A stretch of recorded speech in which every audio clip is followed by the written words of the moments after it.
আমার মতন করে কিন্তু তোমরা বাড়িতে করে খাবে। আর আমাকে কিন্তু অবশ্যই জানাবে যে সর্ষে বাটা ইলিশটা খেতে কীরকম হয়েছে। কিন্তু আমাকে অবশ্যই কিন্তু লাইক করবে। দেখো আমি কিন্তু এখন ঢেলে নেব।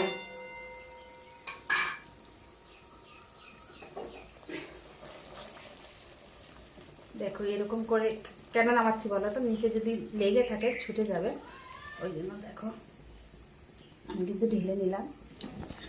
বন্ধুরা দেখো আমি মাছটা ভেজে নিয়েছি, তেল আছে কিন্তু ওই তেলটা হবে না, আমি আবার পরিমাণ মতন তেল দিয়ে দিচ্ছি।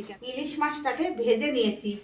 তো দেখো ভাজা ইলিশের সর্ষে বাটা খেতে কিন্তু একটা অন্যরকম ব্যাপার হয়। ওর আমি একটা শুকনো লঙ্কা গোটা দিয়ে দিলাম, একটা তেজপাতা ছিঁড়ে দিয়ে দিলাম, গোটা জিরে দিয়ে দিলাম, ফোড়নে দিলাম কিন্তু এটা মশলা রেখেছি। আদা বাটা, জিরা বাটা, কাঁচা লঙ্কা বাটা, দুটো শুকনো লঙ্কা বাটা, সর্ষে বাটা আমি কিন্তু এখন দিয়ে দেবো।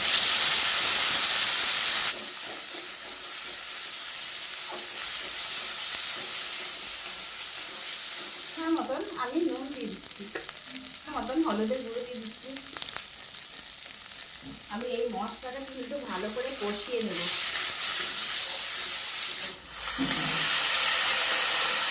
ভালো করে ঝোলটা যদি না ফোটে তাহলে ভালো লাগবে না, ওই জন্য একটু ফুটবে, তারপরে আমি পরে মাছটা দিয়ে দেবো। তো আগে ফুটুক জলটা। দেখো বন্ধুরা আমি কিন্তু এক এক করে মাছগুলো দিয়ে দেব।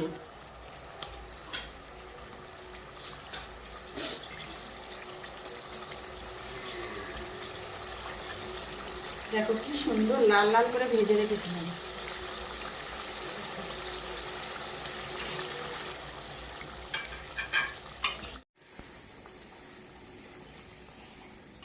বন্ধুরা দেখো আমি যেহেতু মাছটা কিন্তু কাঁচা করিনি সেহেতু কিন্তু টেস্টি লাগবে। ভেজে নিয়েছি মাছটা, কেন ভেজে নিয়েছি বলো তো, ভাজা মাছের খেতে কিন্তু খুব মানে ভালো হয়।